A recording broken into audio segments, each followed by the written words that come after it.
এ পর্যায়ে দেশের দক্ষিণ পশ্চিমাঞ্চলে অন্যতম প্রবেশদ্বার মুন্সিগঞ্জের লৌহজং উপজেলায় পদ্মা সেতু এলাকায় ঘরমুখী মানুষ এবং যানবাহনের চাপ বেড়ে যাওয়া সাথে যানজট সৃষ্টির যে খবর সেটি নিয়ে যুক্ত হচ্ছে সহকর্মী জসিমউদ্দিন দেওয়ান। জসিমউদ্দিন দেওয়ান, টোল প্লাজায় যানবাহনের সারিটা কেমন দেখছেন একটু জানাবেন। যাত্রীদের কার কি অভিযোগ এবং সেই অভিযোগ বা ভোগান্তি দূর করতে আসলে প্রশাসনের ব্যবস্থাপনাটা আপনি কি দেখছেন?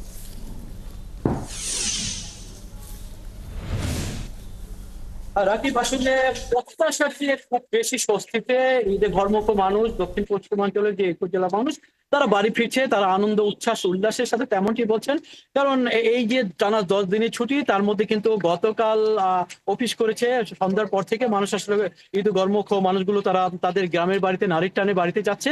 সেক্ষেত্রে আজকে ঈদের ছুটির প্রথম দিন, আগামীকাল কিন্তু শেষ দিন, এই দুটি দিনে আসলে তারা খুব বেশি বাড়িতে যাবে, যাতায়াত করবে, এটাই স্বাভাবিক। এবং এই পরিপ্রেক্ষিতে আমি কিন্তু বলে রাখি যে গেল 24 ঘন্টায় কিন্তু এই দক্ষিণ অঞ্চলের 21 জেলার মানুষেরা এই পদ্মা সেতু হয়ে প্রায় 37,546 জন 46 যানবাহন পারাপার হয়েছে। বোঝাই যাচ্ছে যে প্রতি ঘন্টায় 1,500-এর উপরে যানবাহন পারাপার হয়েছে, যেখানে প্রতি মিনিটে 30টি করে যানবাহন পারাপার হয়েছে। বুঝতে পারছেন যে যানবাহনের চাপ কতটা বেশি। এবং আজকে সকালে এই চাপ আরো বেড়েছে, এবং সকালের পর থেকে অর্থাৎ বেলা যখন বেড়েছে 10টার পর থেকে কিন্তু এই চাপ খুব বেশি বেড়েছে। এবং পদ্মা সেতু থেকে প্রায় 5 কিলোমিটার এলাকা জুড়ে যানবাহনের একটি ধীরগতি হয়েছে, অর্থাৎ সারি বেঁধেছিল, যে সারি প্রায় 1.5 থেকে 2 ঘন্টা অবধি আসলে প্রশাসন পুরোপুরি নিবৃত্ত করতে পারেনি। 2 ঘন্টা লেগেছে পুরোপুরি নিবৃত্ত করতে, কারণ এখানে প্রচুর পরিমাণ যানবাহনের চাপ হয়েছে। অর্থাৎ কোনোভাবেই আসলে এই চাপ কোনোভাবে কম ছিল না। শেষ পর্যন্ত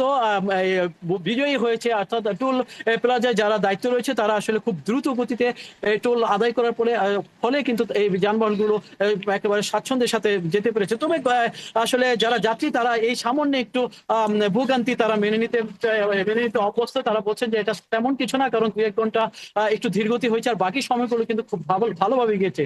পদ্মা সেতু পক্ষ জানিয়েছে যে এই 24 ঘন্টায় তাদের 4 কোটি 9,650,000 টাকা তাদের টোল আদায় হয়েছে গেল 24 ঘন্টায়। এবং এই টোল আদায়ের পরিমাণ আজকে থেকে যে 24 ঘন্টা হবে সেখানে আসলে আরো বেশি। অনেক ধন্যবাদ। অনেকগুলো তথ্য আসলে আপনার কাছ থেকে একবারেই জেনে নিলাম। নিশ্চয়ই প্রয়োজনে আবারও কথা হবে আপনার সঙ্গে। জসিমউদ্দিন দেওয়ান আমাদের সঙ্গে যুক্ত হয়েছিলেন।